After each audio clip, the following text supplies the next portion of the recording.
He's a paying customer just like you. Lisa's voice rang out sharp and unwavering as she defended the lone biker from the devil's Nomads against the harassment of local cop. Just 24 hours earlier, she had stood up for him when the police tried to intimidate him for nothing more than his leather jacket. Now 200 bikers filled every corner of her struggling diner, and what happened next would change a small town forever, leaving its people in tears and teaching them a lesson in humanity, courage, and respect. Welcome to Grateful Stories, where tales of compassion and kindness are told. Let's uncover what really happened. In the sleepy town of Brooksville, nestled along the winding streets and quiet hills of southern Pennsylvania, there stood a diner that had seen better days. It wasn't much, just an old brick building with neon signs flickering weakly in the night, a place where the coffee was always hot, the eggs always runny, and the customers always seemed to stay a little longer than necessary.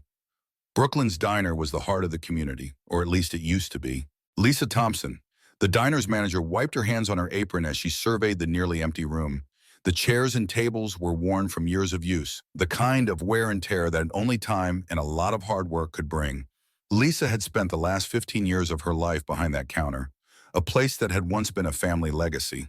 Her father had run the diner before her, and when he had suffered a stroke that left him unable to work, Lisa had put aside her career ambitions to take over.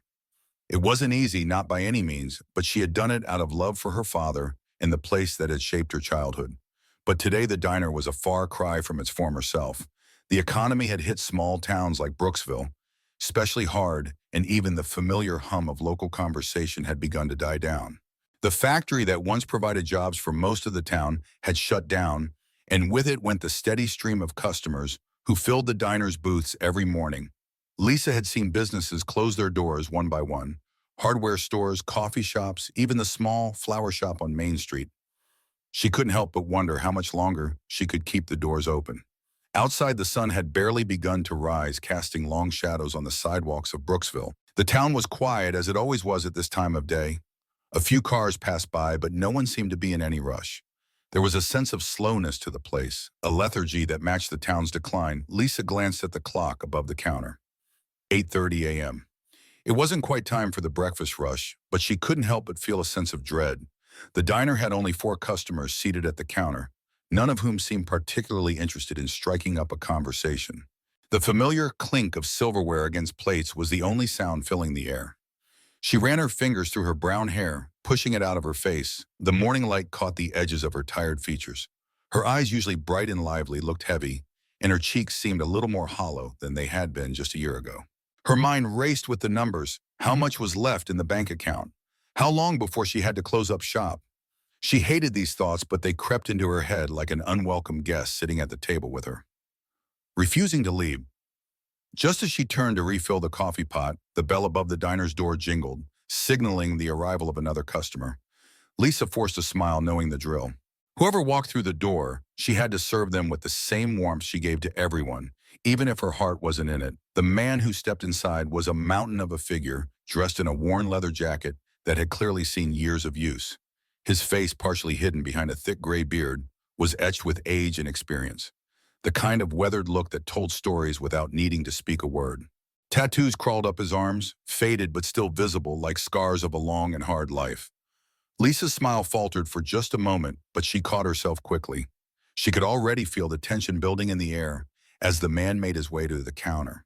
Her customers, the ones who had been sitting quietly until now, stiffened in their seats. Mrs. Pearson, the town's gossip, looked over the top of her glass. In the Simmons brothers, a pair of lifelong residents, exchanged uneasy glances.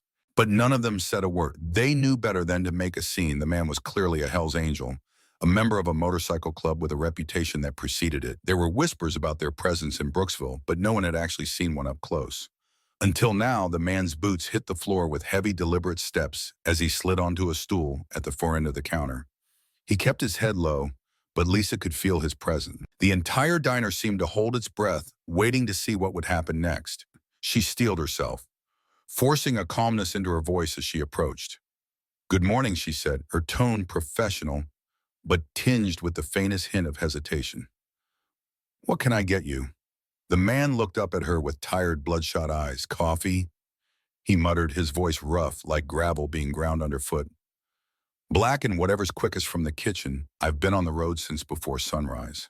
Lisa nodded her hand, moving instinctively to pour the coffee. She couldn't help but notice the tremor in his hand as he reached for the cup and the hospital bracelet peeking out from under his leather cuff. She didn't need to ask questions. There was something in his demeanor, in the way he held himself, that made it clear he wasn't just any biker. This was a man with a burden, and he was carrying it silently. As she poured the coffee, she looked at the man's face more closely. The lines of age were deep, but there was something else there, something softer, a sadness that couldn't be hidden. Lisa had seen that look before in the eyes of patients she had tended to in her nursing days. It was the look of someone holding vigil, someone waiting for news that could change everything. "You've still got a long ride ahead of you," she asked, trying to make conversation as her father had taught her to do, with every customer, no matter how rough around the edges. The man's gaze flickered for a moment, then he sighed. "Heading to Riverside Hospital," he said slowly, his voice catching just a bit. "My daughter's there. She's—" He trailed off, his hands tightening around the mug, knuckles going white. "She's not doing well." Lisa's heart tightened at the words. She didn't need to know the details. She could see the weight of it in his eyes.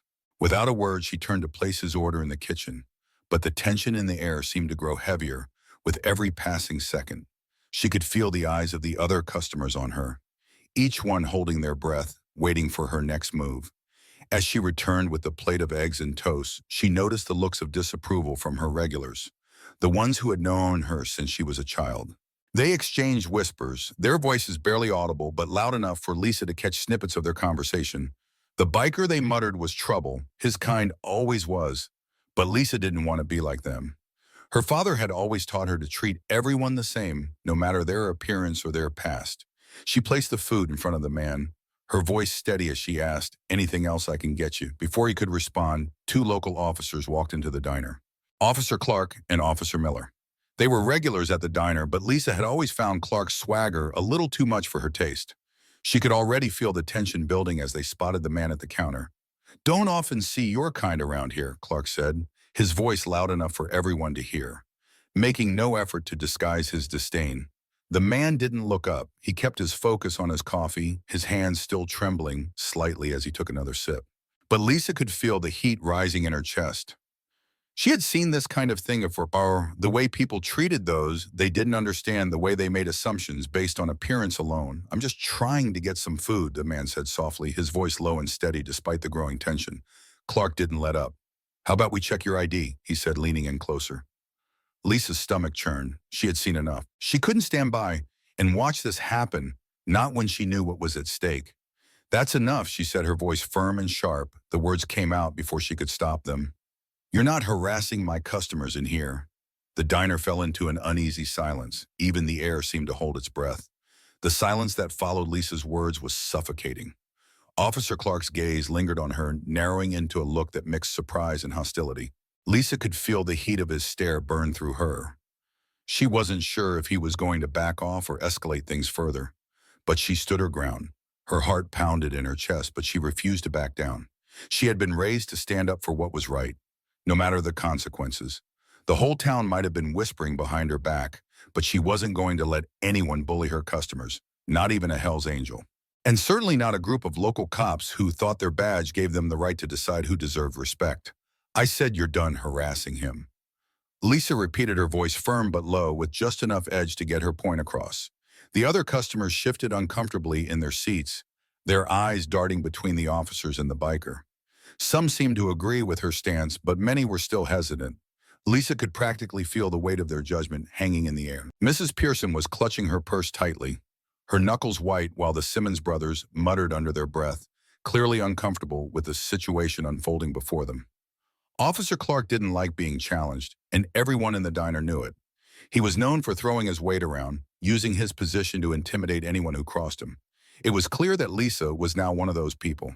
"You're making a mistake, Lisa," Clark finally said, his voice dripping with disdain. "You don't know who this guy is. He's trouble, and trouble brings more trouble. You want that in your diner." Lisa felt a pang of guilt twist inside her, but she quickly pushed it away. She wasn't just defending the biker. She was defending her dignity, her father's legacy. The diner was more than a business to her. It was a piece of her soul, and she wasn't going to let anyone run it into the ground. I don't care who he is. He's a paying customer just like you. And if you can't respect that, you can leave. Her words hung in the air like a challenge, daring them to do something about it. For a moment, the diner felt like it was holding its breath, waiting for something to happen. Then in a move that shocked everyone, Officer Miller, who had been standing silently at Clark's side, took a step back. He gave Lisa a long assessing look before finally nodding and turning towards the door. Clark, however, was not so easily swayed. He stood there for a few seconds, his eyes burning with a mix of anger and disbelief. This town has a way of remembering Lisa.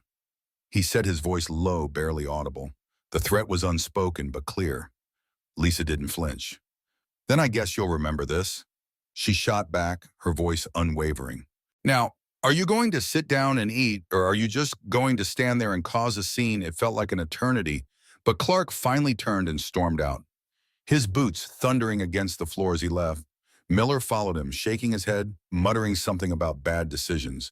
As the door slammed shut behind them, Lisa let out a long breath she didn't even realize she'd been holding. The tension in the diner was still thick, but it slowly started to dissipate. The conversations which had paused mid-sentence began to resume, but there was an unspoken awkwardness in the air. Lisa turned back to the biker who had remained silent through the whole ordeal. He didn't seem shaken or upset by what had happened. He just stared at his coffee, his hands still clutching the mug tightly. There was something in his posture that reminded Lisa of the patients she had cared for in the hospital, the ones whose illness had stolen their ability to speak, but left them with an ocean of unsaid words. The man's voice was quiet when he finally spoke, barely above a whisper. "Thanks," he said, his words rough, but there was an unmistakable gratitude in them. "You didn't have to do that." Lisa nodded, her chest tight with emotions she couldn't quite place. It was the right thing to do. Everyone deserves respect. You shouldn't be treated like that just because of a patch on your vest. The man's eyes flickered up to meet hers for the first time, and for a moment Lisa saw the depth of what he was going through. The exhaustion, the weariness, and the sorrow that weighed down his shoulders. He wasn't just a biker. He was a father. A man who had been fighting battles no one could see, carrying burdens that seemed too heavy for one person to bear. "My name's Ray Mercer," he said, extending his hand across the counter. "I appreciate what you did today." Lisa hesitated for a moment, but then took his hand, surprised by how much strength was in his grip. "Lisa Thompson," she replied softly. "I'm just doing what anyone would." Ray didn't seem to buy that, but he didn't argue. Instead, he gave her a tired smile, the kind of smile that said so much without saying anything at all. "Tell you what, I'll take the meal on the house," Lisa said, turning to walk back to the kitchen. But as she did, she noticed the uncomfortable stares of the remaining customers. Some of them were still whispering to one another, casting furtive glances at the biker. Lisa knew what was coming. She could feel the weight of it, the way the town would turn against her for what she had done. In a small town like Brooksville, everyone knew everyone else's business. She had just made herself a target. When she returned to the counter with the bill, the tension had returned. Ray hadn't finished his meal yet, but he was looking around the diner, his expression unreadable. As Lisa placed the bill in front of him, he hesitated for a moment, then looked up at her. "You sure you want to do this?" he asked, his voice quieter, now almost tentative. "I'm sure," Lisa replied, meeting his gaze with a strength she didn't even realize she had. "You came in for a meal, and you're not going to pay for something you didn't ask for. That's the way it should be." Ray studied her for a moment, his eyes intense. Then, to Lisa's surprise, he reached into his pocket and pulled out a small, crumpled wad of bills. He didn't leave just the amount for his meal. He left a generous tip, one that spoke volumes. "For your father," he said simply before standing up and walking out of the diner, leaving behind the smell of gasoline and leather in the air. The door jingled behind him, and the diner felt eerily quiet once more. Lisa didn't know what to make of what had just happened. Her heart was still racing and her hands shook as she tucked the tip into her pocket. It wasn't just the money, it was what it represented. Respect, a small act of kindness that had meant more than she could ever put into words. But as she stood there staring at the door where Ray had just exited, she also knew that this was far from over. The town would be talking, and the consequences of her actions would come soon enough. The rest of the morning passed in a heavy, almost suffocating silence. Lisa tried to keep herself busy, wiping down tables, filling coffee mugs, and arranging the condiments on the counter, but her mind kept drifting back to Ray. She couldn't shake the image of him sitting there alone, a stranger in a small town that didn't want him there. His sadness had seeped into her heart, leaving a mark that wouldn't fade. As the hours went by, the diner remained quiet. Too quiet, the usual hum of conversation, the clinking of silverware, the laughter of the regulars. It was all gone. It felt like the town had collectively held its breath after Ray left, waiting to see what would happen next. By noon, a thin trickle of customers had come through the door, mostly the elderly, those who had nowhere else to go. Lisa watched them with a sinking heart. They weren't the ones who kept the diner running. They were the remnants of a bygone era, just like the diner itself. The lunch rush, if it could even be called that, had been dismal. She had already calculated in her head there was no way the diner would make enough today to cover the bills. She went to the back to check the mail, hoping to find something, anything that would give her some hope. But there was only the familiar stack of overdue notices in an envelope from the bank, with a large red stamp on the front. Final notice, not today, she whispered to herself. Shoving the envelope back into her bag, she didn't have the strength to deal with it now. Just as she turned back toward the front, the bell above the door jingled again, and Lisa looked up, expecting another customer. But instead, she found herself face to face with something she wasn't prepared for. A large sheet of paper had been taped to the front window, the words scrawled hastily in bright red marker. No biker lovers in Brooksville. It was crude. It was offensive, and it was a clear message that someone was sending her a message she couldn't ignore. Her heart sank as she reached up to pull the sign down, her fingers trembling as she tore it from the glass. She glanced around, half expecting to see someone watching her from across the street, but the sidewalk was empty. She shoved the paper into the trash bin, her face flushed with a mixture of anger and humiliation. The small town she had once been proud to call home had turned its back on her. When she turned back to the diner, she noticed the looks from the few remaining customers, eyes avoiding hers. Lips pressed tightly together as if they were all in on some unspoken secret she wasn't privy to. It was as if they were all waiting for her to fail, waiting for her to make the wrong move so they could turn their backs completely. Lisa took a deep breath, trying to calm the growing storm in her chest. She had made a choice. She had done what she felt was right, but now the consequences of that choice were beginning to pile up, and there was nothing she could do to stop them. The lunch rush ended, and the diner's bell jingled again. This time the sound was much sharper, more purposeful. Two familiar figures entered the diner. Officer Clark and Officer Miller. Their presence was enough to make the air feel even heavier. Clark, the larger of the two, had a smug expression on his face, like he was walking in with a victory already in hand. Miller, as usual, was silent, his gaze darting nervously around the room. Lisa didn't flinch when they walked in. She didn't even wait for them to sit down. She simply walked straight to the counter, her movements slow and deliberate. She had no intention of making this easy for them. "You're making a mistake," Lisa Clark said, as he leaned against the counter, his voice low but filled with that same condescending tone. "You've done something foolish, and now you're paying for it." Lisa met his gaze, her heart pounding. "What exactly are you implying, Clark?" Her voice was steady, but inside she was bracing herself for the worst. Clark glanced at Miller, who quickly avoided eye contact. "We've heard the rumors, Lisa. You're protecting a Hell's Angel, a known criminal. Do you think the town's going to forget that?" Lisa's stomach twisted, but she held her ground. "I didn't protect him because of who he was wearing on his vest. I protected him because he was being harassed for no reason. I'm not going to stand by and let that happen, not in my diner." "You think you're some kind of hero now?" Clark scoffed, his voice dripping with sarcasm. "You're just a diner owner. You don't get to make the rules around here." Lisa's hands clenched into fists, but she didn't say a word. There was no use arguing. Clark wasn't listening. He had already made up his mind, and she wasn't going to change it. The two officers lingered for a moment longer before Clark finally tossed a few bills onto the counter, his eyes narrowing as he spoke once more. "Just remember, Lisa," he said, his tone low and threatening. "The town remembers who stands with who, and you're on the wrong side of this." With that, they turned and left the door jingling loudly behind them. Lisa felt the weight of their words settle over her like a dark cloud, but she refused to let them break her. She couldn't afford to. She took a moment to breathe, then went back to the kitchen to check on the food, but her hands were shaking, and she felt the burn of frustration in her chest. It wasn't just the officers, it was the whole town. The way they had turned on her so quickly, the way they had closed ranks against a woman who had done nothing more than stand up for what was right. It was then that she heard it. The sound of a motorcycle engine approaching.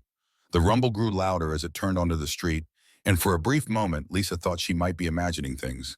But then the engine stopped, and she saw him, Ray Mercer, and with him were more bikes, more leather, more tattoos. The Devil's Nomads. They came in waves, at least 20 bikes roaring through the streets, their riders pulling into the parking lot, spilling over onto the sidewalk. Lisa's heart skipped a beat as the bikers dismounted, their faces lined with determination, their postures ready for anything. But there was no hostility in their eyes, just respect.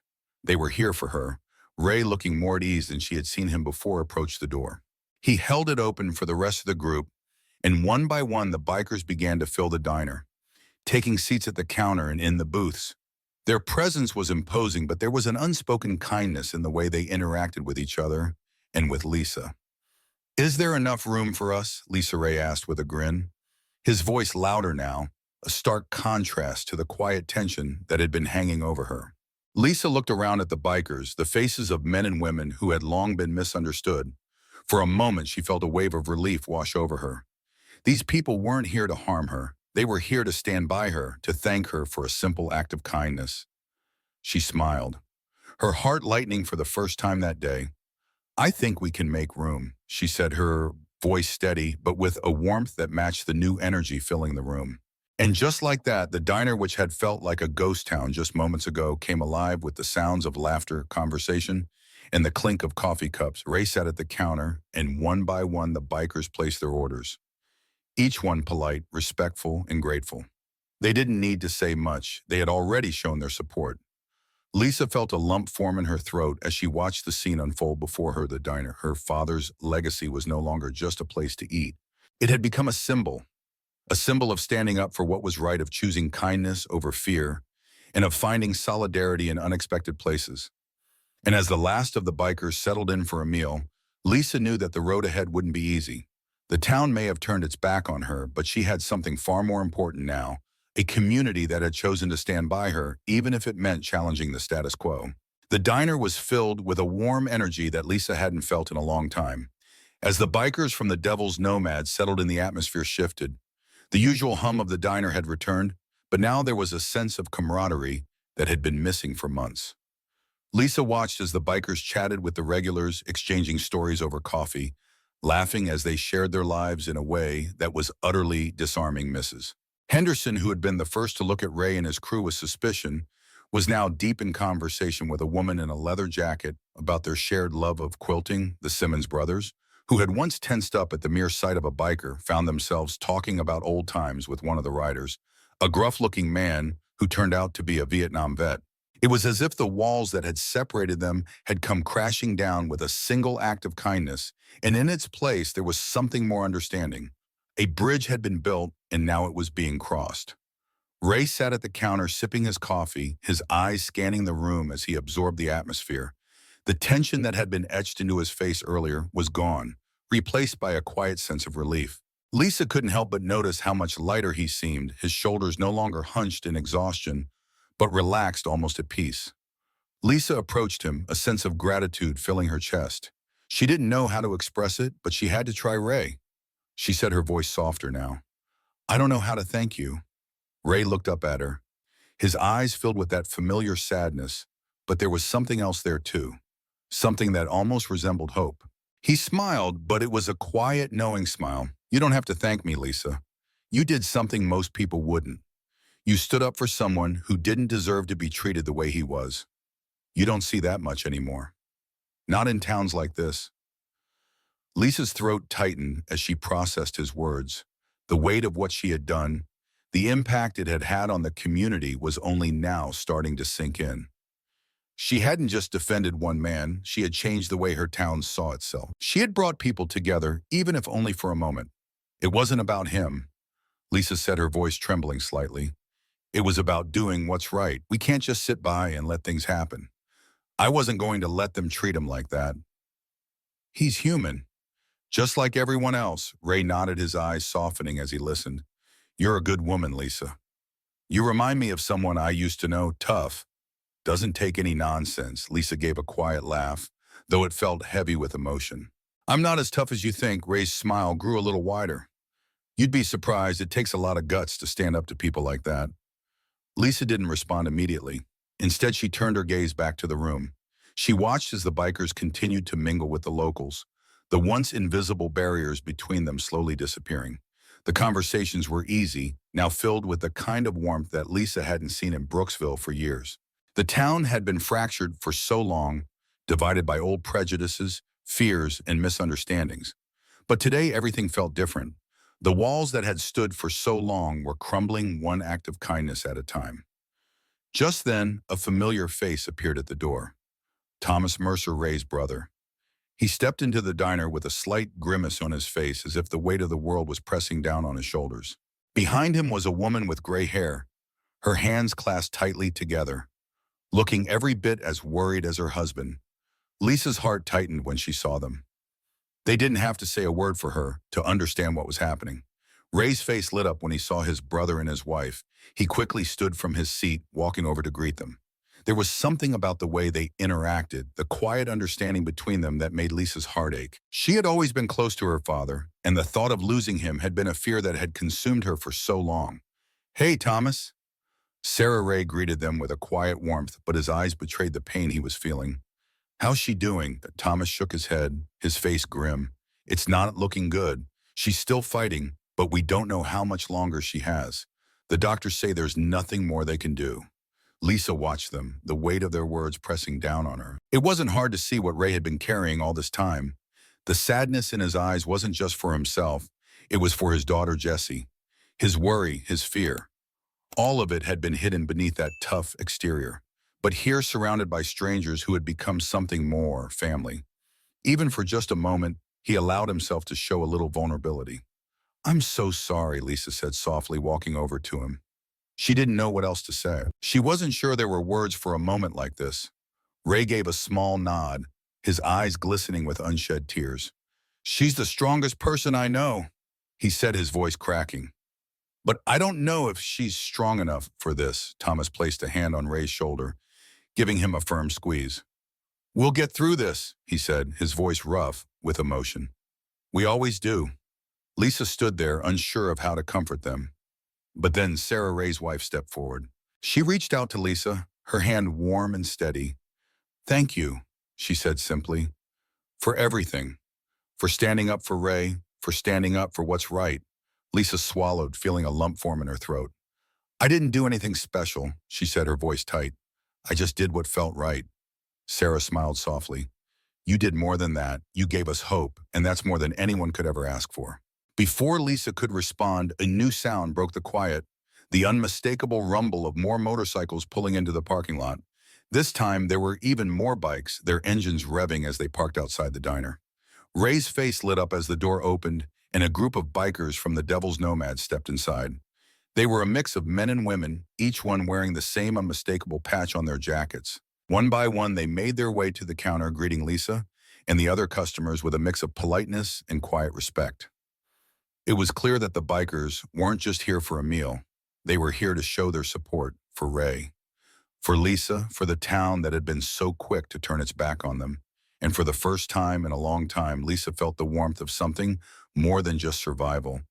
It was community. It was solidarity. It was the kind of thing that had been lost, but had been found again in the most unexpected of places. As the last of the bikers entered, Ray stood up, a determined look crossing his face. He walked over to the door, holding it open for his friends, and Lisa watched as they poured into the diner. "Lisa," Ray said, his voice steady, now filled with a quiet strength. "This place, it's ours now. You don't have to worry about anything. We've got you covered." Lisa felt a surge of emotion she couldn't quite place. She had always believed that doing the right thing would eventually pay off, but she hadn't expected this. This feeling of being truly supported was more than she could have ever hoped for. For the first time in months, the weight of the world seemed just a little bit lighter. The diner buzzed with life as the bikers from the Devil's Nomads filled every corner, their laughter and conversation blending with the clink of silverware and the hum of the coffee machine. It was a stark contrast to the silence that had settled over the town just a day ago. The change was palpable, almost miraculous. The town of Brooksville, which had once been a place of division and fear, was slowly learning to see things differently. Lisa stood behind the counter, her hands moving almost mechanically as she served coffee and food. But her mind wasn't on the task at hand, it was on the people sitting in her diner. the ones who had come to support her, the ones who had shown up not just for a meal, but for something more important. Her eyes met Ray's as he sat at the counter surrounded by his brothers and sisters in leather, who spoke in low tones but with an air of warmth that Lisa had never seen before. Ray caught her gaze and offered a small, almost imperceptible nod as if to say, "We've got this." Lisa smiled back, feeling an overwhelming sense of gratitude. She hadn't known how much she needed this, how much the town needed this until it was happening in front of her. The clock on the wall ticked away, and the hours seemed to slip by unnoticed. More people from Brooksville started to trickle in cautiously, at first hesitant to step into the diner filled with bikers. But as they saw how the bikers interacted with the staff, how they treated each other, and how the room felt more alive than it had in months, the atmosphere began to shift. Dave Wilson, a local shop owner, was one of the first to enter. He had been a fixture in the town for years, always friendly but always distant from anything that wasn't proper. Today, though, he surprised Lisa by sitting at the counter next to a large biker with tattoos of dragons on his forearms. They exchanged pleasantries, and within minutes they were laughing together like old friends. "Best coffee in town," Lisa Dave said as he gave her a wave. Lisa didn't know what to say.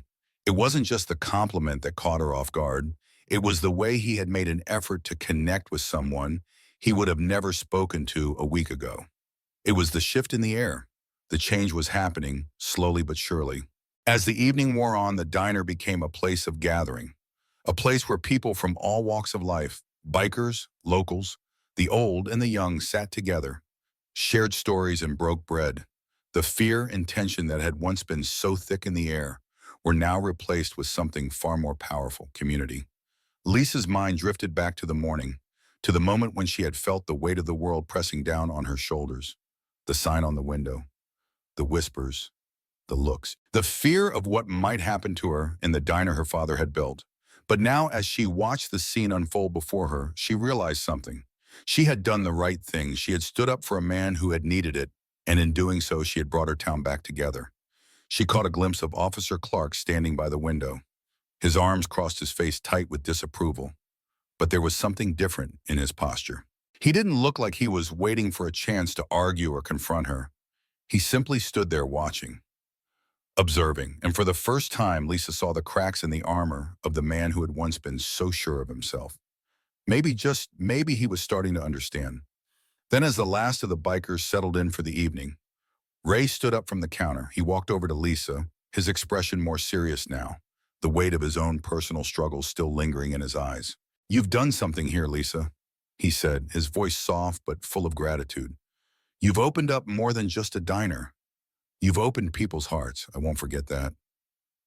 Lisa's throat tightened, and for a moment she couldn't find the words.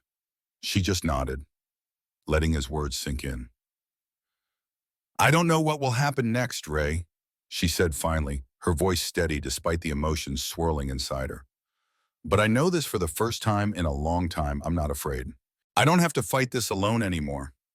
Ray reached out and placed a hand on her shoulder, a rare softness in his gaze. "You never were alone, Lisa. You just needed to see it. We've got your back now and always." The door jingled again, and for a brief moment, Lisa's heart skipped a beat. But it wasn't more bikers. It was the rest of the town's residents, slowly trickling in, drawn by the sounds of laughter and the sight of their neighbors sitting alongside the very people they had once feared. At that moment, Lisa realized that what had started as a single act of kindness, a moment of standing up for one man, had grown into something bigger. It wasn't just about her anymore. It was about the town of Brooksville. It was about changing hearts and minds even when it seemed impossible. It was about proving that one small act could have a ripple effect far greater than anyone could imagine. As the evening wore on, the music played softly in the background. The last plates were cleared away, and Lisa found herself leaning against the counter, looking out over the room. Her heart felt fuller than it had in months. She was no longer just fighting to keep the diner alive, she was fighting to keep the community alive. And in doing so, she had found a new purpose. The bikers, the locals, and even Officer Clark were all part of something that was just beginning to take root in Brooksville. It wasn't perfect, it wasn't easy, but it was real. And it was enough. When Ray left for the night, he stopped at the door, turning to give Lisa one last smile. "I'll be back. Lisa, we'll be back. And when we do, you'll know that this place, this diner, it's more than just a stop on the road. It's home with that. The door closed behind him, and Lisa stood alone for a moment, letting the words wash over her. She was no longer afraid, no longer uncertain. Brooksville had been through a lot, and so had she. But together they would move forward, together they would rebuild, and together they would always remember the day when everything changed. In our darkest moments, kindness still finds a way, often in the quietest places. Not everyone who helps wants recognition. Some just need to know that today, someone isn't going hungry. And sometimes, that alone is enough to change a life. You may forget the story, but if no one retells it, history stays silent forever. Subscribe to Grateful Stories, where justice is honored, kindness is remembered, and no act of quiet heroism is ever lost.